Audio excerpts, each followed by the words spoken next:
ఓం నమో వెంకటేశాయ. అఖిలాండ కోటి బ్రహ్మాండ నాయకుని వైకుంఠ ద్వార దర్శనాన్ని పురస్కరించుకుని TTD chairman Shri BR Naidu గారితో శ్రీ వెంకటేశ్వర భక్తి ఛానల్ సమర్పించు ముఖాముఖి కార్యక్రమానికి స్వాగతం. నమస్కారం సార్. ఓం నమో వెంకటేశాయ. సార్, టీటీడీ చైర్మన్ గా మీరు బాధ్యతలు చేపట్టాక సనాతన ధర్మ ప్రచారానికి, భక్తి తత్వాన్ని పెంపొందించడానికి, అలాగే దేశవ్యాప్తంగా శ్రీ వెంకటేశ్వర స్వామి వారి దేవాలయాల నిర్మాణానికి, తిరుమల తిరుపతిలో సామాన్య భక్తులకు సకల సౌకర్యాలను కల్పించడానికి ఎన్నో చర్యలు తీసుకుని విజయవంతంగా సమర్థవంతంగా నెరవేరుస్తున్నారు. అలాగే ఈ నేపథ్యంలో వైకుంఠ ఏకాదశిని పురస్కరించుకుని డిసెంబర్ 30 నుండి జనవరి 8వ తేదీ వరకు తిరుమల క్షేత్రంలో వైకుంఠ ద్వార దర్శనాలకు ఎటువంటి ఏర్పాట్లు చేపట్టారో తెలియజేస్తారా? గత 2 నెలలుగా ఈ ఏర్పాట్లన్నీ కూడా టీటీడీ అధికార యంత్రాంగం ఏదైతే ఉందో వాళ్ళందరూ కూడా ఈ పనిలో నిమగ్నమై ఉన్నారు. ఏర్పాట్లన్నీ కూడా పూర్తిగా అయిపోయాయి. జరగబోయేటువంటి ఈ మహోన్నత కార్యక్రమానికి భక్తులు రాబోతున్నారు. వాళ్ళకి కావాల్సిన సౌకర్యాలు ఏవైతే అవసరమో అవన్నీ కూడా చేస్తున్నాం. ఎలాంటి ఇబ్బంది ఉండదు వచ్చే భక్తులకి. మేము ఎన్నో రకాలైనటువంటి సేఫ్టీ ప్రికాషన్స్ తీసుకున్నాము. భక్తులకి ఎలాంటి అసౌకర్యం కలగకూడదు. వచ్చిన భక్తులకి దర్శనం చేయించి అన్నప్రసాదాలు ఇచ్చి పంపించాలనే ఉద్దేశంతోనే ఈ కార్యక్రమానికి శ్రీకారం చుట్టాం. గతంలో జరిగినటువంటి అనుభవాలు ఏదైతే ఉన్నాయో వాటిని దృష్టిలో పెట్టుకొని మనం ఈసారి ఆన్లైన్ ద్వారా డిప్ సిస్టమ్ ద్వారా మనం సుమారు 1,89,000 మందికి టోకన్లు జారీ చేయడం జరిగింది ఈ 3 రోజుల కోసం.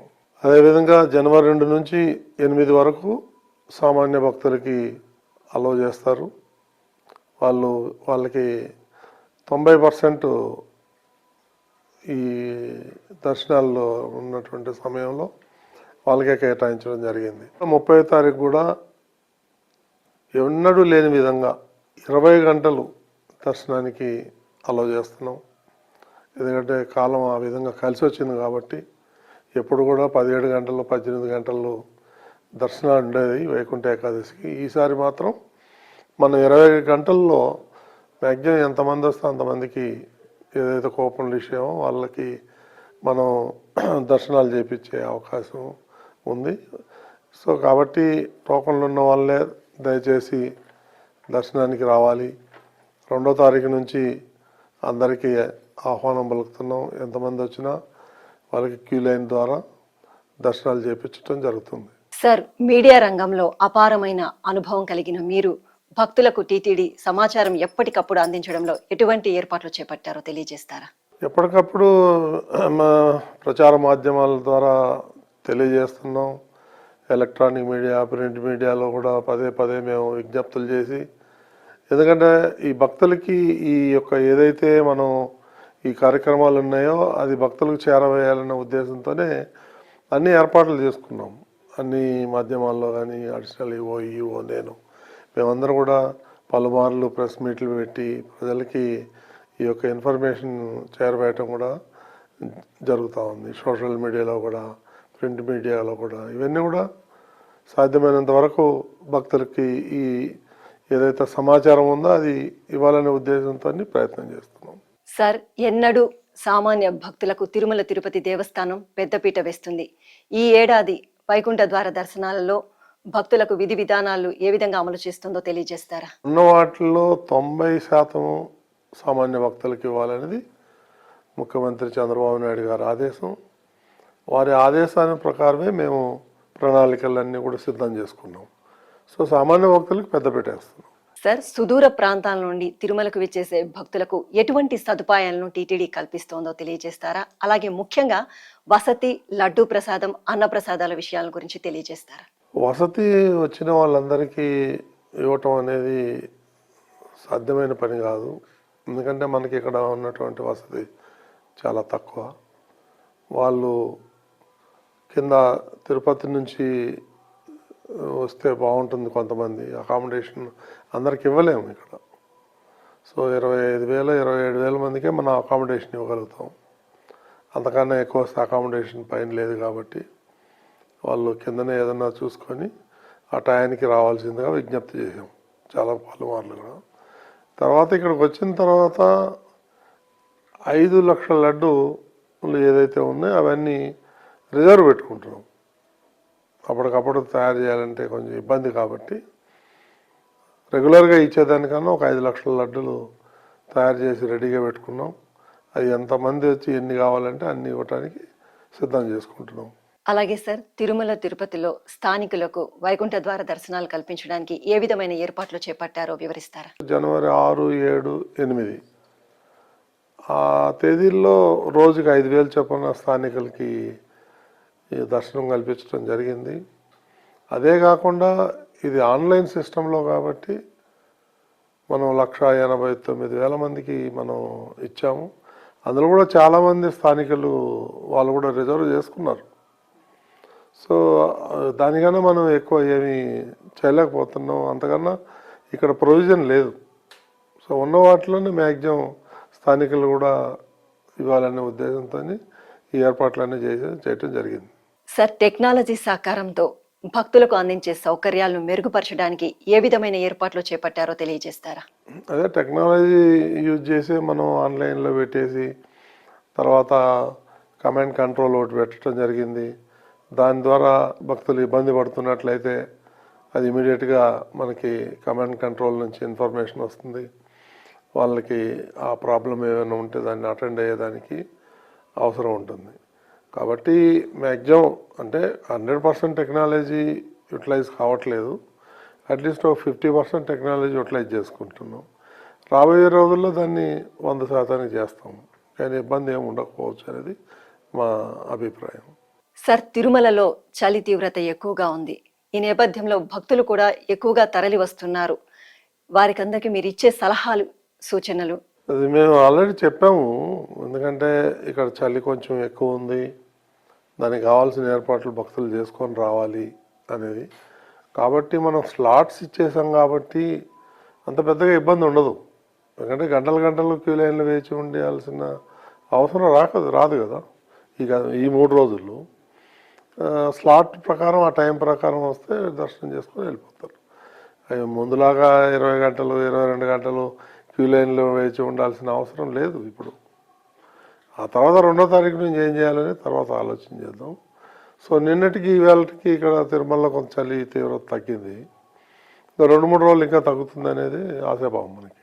సార్, క్యూ లైన్లో ఉన్న భక్తులకు, అలాగే కంపార్ట్మెంట్లో వేచి ఉండే భక్తులకు, బయట ఉన్న భక్తులకు అందరికీ కూడా అన్నప్రసాదాలు ఏ విధంగా అందజేస్తున్నాయి, ఎక్కడ అందజేస్తున్నారో తెలియజేస్తారు? ఇప్పుడు అన్నప్రసాదాలలో ఎలాంటి లోపం లేదు. మొన్న జరిగినటువంటి ఈ బ్రహ్మోత్సవాల్లో కూడా మీరు చూశారు. ప్రతి 2 గంటలకి భక్తులకి ఏదో ఒకటి పాలో, మజ్జిగో, టీనో, కాఫీనో, స్నాక్స్ ఇవన్నీ ఇస్తూనే ఉంటాం. అందులో ఏమి ఇబ్బంది లేదు. ఎన్ని లక్షల మంది వచ్చినా కానీ వాటికి మనం తయారుగా ఉన్నాము. సో ఈ అన్నప్రసాదాలు కూడా ఒక క్యూ లైన్లో ఉండే వాళ్ళకే కాకుండా పిఎస్సి 2, 4, 5 ఈ విధంగా Rambagicha, CRO office, PSC 1, ANC ఇవన్నీ కూడా చాలా ఏరియాలో మనం అన్నప్రసాదం డిస్ట్రిబ్యూట్ చేస్తాం. అదేం ఇబ్బంది ఏం లేదు. ఎంతమంది వచ్చినా దాన్ని అన్నప్రసాదాల వరకు మనకేం ఇబ్బంది లేదు. లాస్ట్ టైం బ్రహ్మోత్సవాల్లో అన్నప్రసాదాల విషయంలో భక్తులందరూ కూడా చాలా సంతోషాన్ని వ్యక్తం చేశారు. చాలా సంతోషం సార్. అలాగే భక్తులకి ఇప్పుడు మీరు అన్నారు కదా, లడ్డూలు స్టాక్ పెట్టుకుంటున్నామని, ఎంతో అమృత తుల్యంగా భావిస్తారు లడ్డూల్ని భక్తులందరూ. అటువంటి అమృత తుల్యమైన లడ్డు ప్రసాదాన్ని అందరికీ అందుబాటులో ఉంటుంది అంటున్నారు కదండి సార్. ఇబ్బంది ఏమీ లేదు అని? ఇబ్బంది ఏమీ లేదు. అదిగానే చెప్తున్నాను. రెగ్యులర్గా ఇచ్చేదని కాకుండా ఒక 5 లక్షల లడ్డూలని ఎక్స్ట్రాగా చేసి పెట్టుకుంటున్నాం. కాబట్టి ఎంతమంది వచ్చినా వాళ్ళకి ఎన్ని లడ్డూలు కావాలని ఇస్తున్నాం. ఇబ్బంది ఏమి లేదు. అలాగే సార్, నడక మార్గంలో ఘాట్ రోడ్ల ద్వారా భక్తులు తిరుమలకు విచ్చేస్తుంటారు. వారందరికీ మీరు ఇచ్చే సలహాలు, సూచనలు తెలియజేస్తారు? 3 రోజులు మాత్రం టోకన్లు ఉంటేనే దయచేసి రండి. మనం తిరుమలకి పైకి రావద్దు అని చెప్పే అధికారం మనకు లేదు. కాబట్టి వస్తే మాత్రం దర్శనాలు ఉండవు.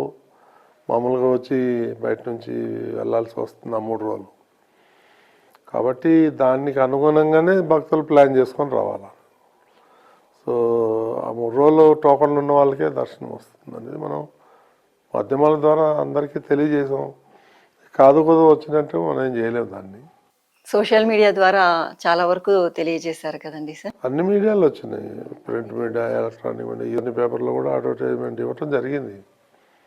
సో ఇంతకన్నా మనం భక్తులకి చేరవేసేది ఏమి ఉండదు, తెలియజేసాం.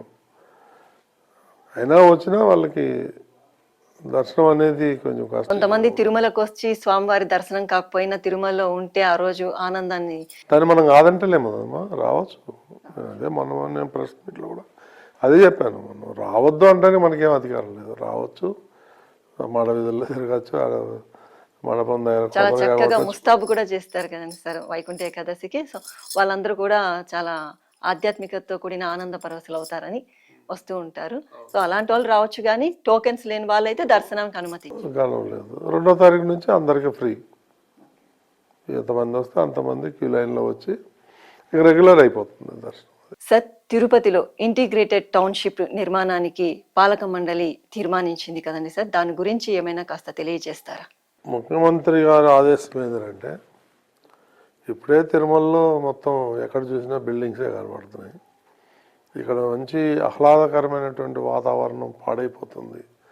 ఇక్కడ కూడా పొల్యూషన్ ఎక్కువైపోతుంది, కాంక్రీట్ జంగిల్ అయిపోతూ ఉంది. ఇక్కడ బిల్డింగ్ లేదు, కట్టద్దండి మీరు అని వారు ఇచ్చిన సలహా ఏంటంటే, మనం కింద తిరుపతిలోనే భక్తులకి అకామిడేషన్ పెడితే బాగుంటుంది అనేది వాళ్ళు సలహా ఇచ్చారు. దాని ప్రకారం మనం అలిపిరి దగ్గర ఉన్నటువంటి 45 ఎకరాలు ఏదైతే ఉందో, ఆ 45 ఎకరాలు టీటీడీది కాబట్టి అక్కడ ఒక బ్రహ్మాండమైనటువంటి టౌన్షిప్ ఏర్పాటు చేయాలి.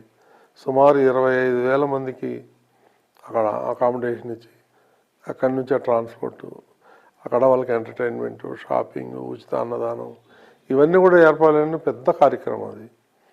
దాని త్వరలోనే శ్రీకారం చుడతాం. ఇప్పుడు ఆ డిజైన్స్ అన్నీ కూడా వేయటానికి టెండర్లు కాల్వర్ చేయబోతున్నాం. ఆ డిజైన్స్ వచ్చిన తర్వాత మళ్ళీ దానికి బడ్జెట్, మళ్ళీ దాన్ని గవర్నమెంట్ అప్రూవల్, ఇవన్నీ తీసుకొని ముందుకు వెళ్తాం.